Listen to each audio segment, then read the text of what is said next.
In the morning chore here, weeding, and a lot of people I know early on, at least in the first 5 or 10 years, are surprised how much plant ID there is when you're gardening, farming, and yeah, there's a lot. You gotta be able to see the weeds, and this guy is very impressive right here because he breaks part way up, and he'll sneak up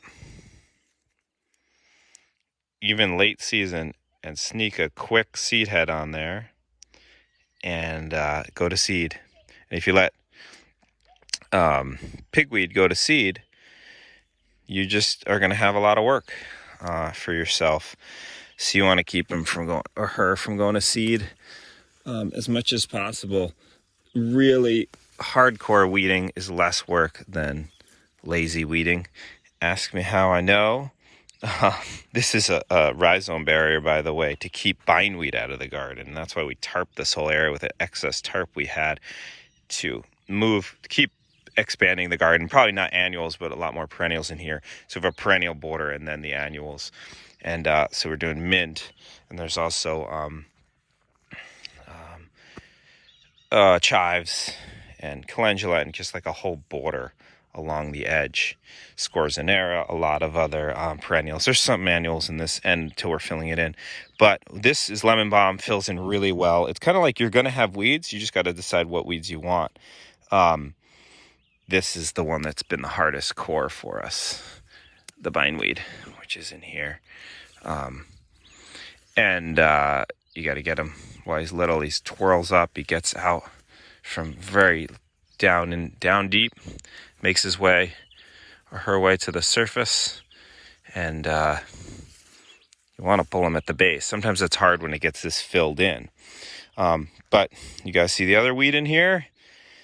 She looks a lot like lemon balm, but it's not.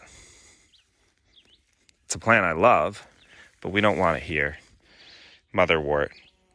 So we have motherwort, plenty of motherwort in other places. It's awesome for the bees, but we don't need it in here. So there's a little more motherwort. You see it? This is like, I don't know, maybe this is level 7 on the video game to be able to see weeds quickly. I mean, normally I do this with two hands. I'm not holding a camera with the other hand. But yeah, I was surprised to see the motherwort snuck in here one day. There's bindweed right there. You know, one thing that's really interesting, you look at a garden like this and you realize that everything is a different color. It's all green. Well, there's some reds, but there's hundreds and hundreds of shades and tints of green in here. So that's one, recognizing that is one good clue as to identification and then management / weeding. Because, and foragers know this, they're all different colors. All these plants are different colors, even though they might all be some variation of green. Of course, the pattern and texture changes significantly from plant to plant. But even the color is not the same. See one more weed in there hiding out? It's another weed. I don't mind it too much because it's just very easy to pull it off and the whole thing comes out. Lamb's quarters, it's edible. I love when people say, oh, well, the weed's edible. Well, yeah, but do you eat it? Do you eat a lot of it? Do you want it like dominating sections of your garden? Yeah, almost everything has some medicinal or edible component.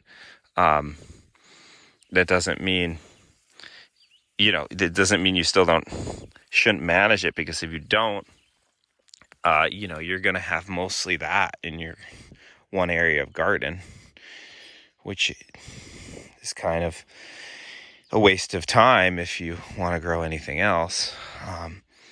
Here's another one right hiding out.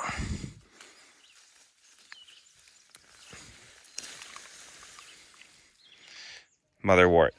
A client just sent me a cool recommendation. It's called, what's it called? Picture This. And it's it really knows most of the plants. You pointed at it and it's an app, and it tells you the names. I haven't tried it yet on a lot of herbaceous perennials, which are the ones I don't know as well, but it certainly seems to know most berries and trees so far that I've pointed it at. Good luck with your ID and therefore your management.